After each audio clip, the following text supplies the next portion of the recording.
story I'm about to tell you still gives me pause. There are many questions I ask myself, which, I fancy, may never be solved. I cannot altogether sweep away the fact that it might be the mere invention of a tired mind. Still, the truth of the waking world speaks differently. The listener must judge it for himself what to make of this. Before me lay a road paved with white stones, slithering its way amidst green fields studded with elms and fringed with firs. Where did it lead? I could not say. I wasn't worried about getting to, well, whatever place this road would lead me to, if it led anywhere at all. Nor had I in mind from where had I come. It was a cloudless, bright day. The sky was painted in light blue, and in the featureless and shadowy distance it faded into a soft, glowing white. All was silent. Neither birds nor the wind upon the leaves were heard. I had the sense to be utterly alone, somehow forlorn and forgotten in the vastness of the world. The terrible and disquieting silence slowed my pace, for I feared silence did not wish to be disturbed. The road ahead, or the road left behind, was all the same to me. Was there an end beyond the houseless hills? Had there been a beginning at all? When or why such dead silence fell upon the road? Suddenly, a sound was heard, the sound of rustling wind on fallen leaves. But there were no leaves on the ground, and the trees did not move. Then, the sound of my steps crushing both leaf and twig. But the road was clearly paved with stone and nothing lay on it, save my own feet. The eerie cries of night creatures echoed in the deep valley, and the air was left with a restless impression. Moreover, I started to feel something which was also out of place. It seemed to be a very hot day, but I felt the cold fingers of night creeping on my skin. It was all coming to me, as if my senses had awakened. I looked on every direction. All I could see was the white road, the green fields, and the bright blue sky. I heard and felt what could not be, or my eyes were shitted, and what I saw was a delusion and reality was distorted. I went on walking. The scenery hadn't changed, but the sounds of night and what seemed to be a forest continued disturbing my mind. Then I realized that what I was seeing was but a dream, and in reality I wasn't in my bed. I forced myself to wake up, but it was helpless. I continued on moving upon that white road, but in the real world I was walking away from my home, and I had no clue in which direction I was heading. I tried to catch every sound, trying to perceive if there was anything familiar, anything which might tell me where I was. But clearly it was night time, and all there was to hear was the sound of nature. With any luck, I wasn't very far from home, and I was probably walking in circles on the park near my house. Was I to go forward on the white road, or would it be better to turn back? I went on walking, still deciding what to do. I had no control of my legs and my eyes deceived me. Then, a spine-chilling horror filled my mind. I heard the sound of rushing water, perhaps a river. Nowhere near the place where I live, within a radius of 15 miles or so, was there any river, nor a brook, not even a fountain. Where was I? Worse, the white road led to the sound of the water. Now I had to get off the road and continue walking on the green fields, which seemed quite pleasant to wander about. But in the waking world, that would lead me even further away from my neighborhood. Perhaps. But then it struck me. Before I realized that I was in a dream, I had probably been walking for miles without knowing, and to be near water, I was probably really far from anything that I knew. My legs ached. I was afraid to go on walking. I decided to stay right where I was until I could wake up. But after a moment, I heard the sound of footsteps. Someone had found me and was coming towards me. I could clearly hear and feel reality, I just couldn't see it. So if someone was there, why didn't I hear this person saying anything? And why was this person moving slowly, almost as if it didn't want to be heard?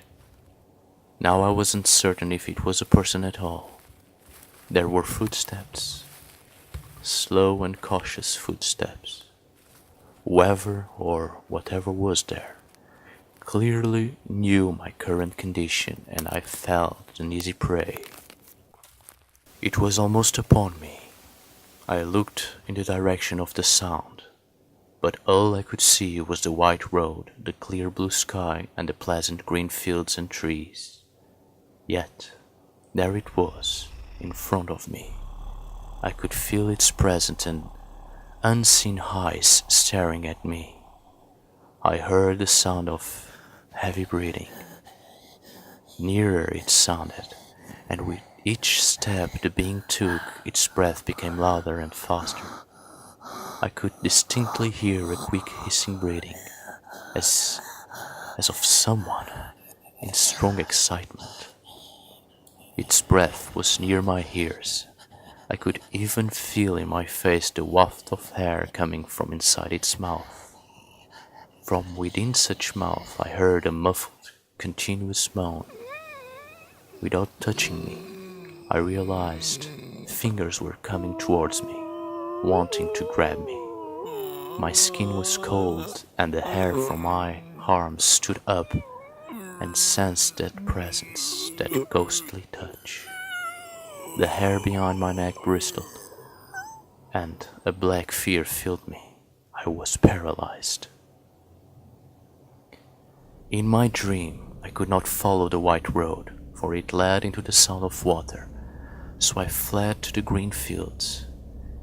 In my dream I was running, but in reality it seemed I was merely walking.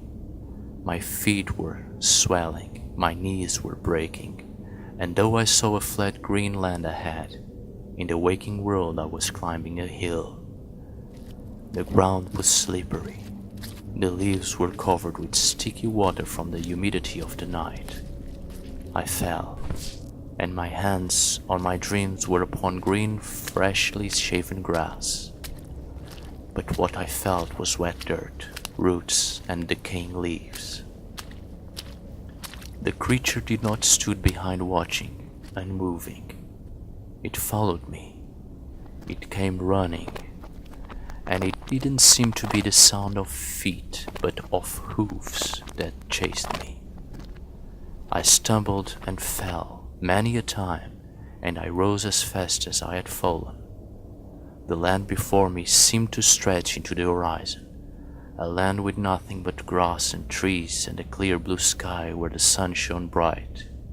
But in reality, the world was much darker and dangerous, and there were many traps for my wandering feet. The creature was almost upon me when I woke up in my room. So, it had been all a dream. I was finally safe in my own room, lying on my bed. I wasn't sweating, and my heart wasn't rushing. I was very calm, staring at the ceiling. A bluish light came out of the window, and my room was dyed with its pale gleam. Everything was right where it should be, but it didn't quite seem to be my room. At the end of my chambers, the wall was dark. The light couldn't reach it. In such blackness, I saw a shape slowly standing up in the corner, as if it had been there, hidden, the entire night. This shadow was darker than the wall, like a stain in the gloom. There it stood, tall and thin, a motionless shadow of a man. There was no movement, nothing. It watched me, and it made a single sound. That terrible, quick, hissing breathing followed by a continuous muffled moan. And without warning, it came to me, in an inhuman speed, not moving its legs and with an arm stretching forward to grab me. I woke up. Now I was certain I was in the waking world, but I wasn't in my bed, nor was I inside my own room. I was standing in between the front door of my house. I wasn't certain if I had just arrived or if I was about to leave. Out there, it was night, the moon was veiled, and it was actually a particularly dark night.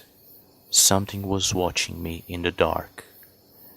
In that void there was a presence afraid to step out of the darkness and come into the light. I swiftly closed the door and turned every light on. I went to my room, closed the door and the window, and sat on a chair with my back against the wall, wide awake and afraid to go to sleep again. There was no knowing if the next time I fell asleep, I had the luck to wake up again at my front door where there was light. Maybe next time I would wake up just a bit away from my house, where the light can't reach and the darkness can catch me.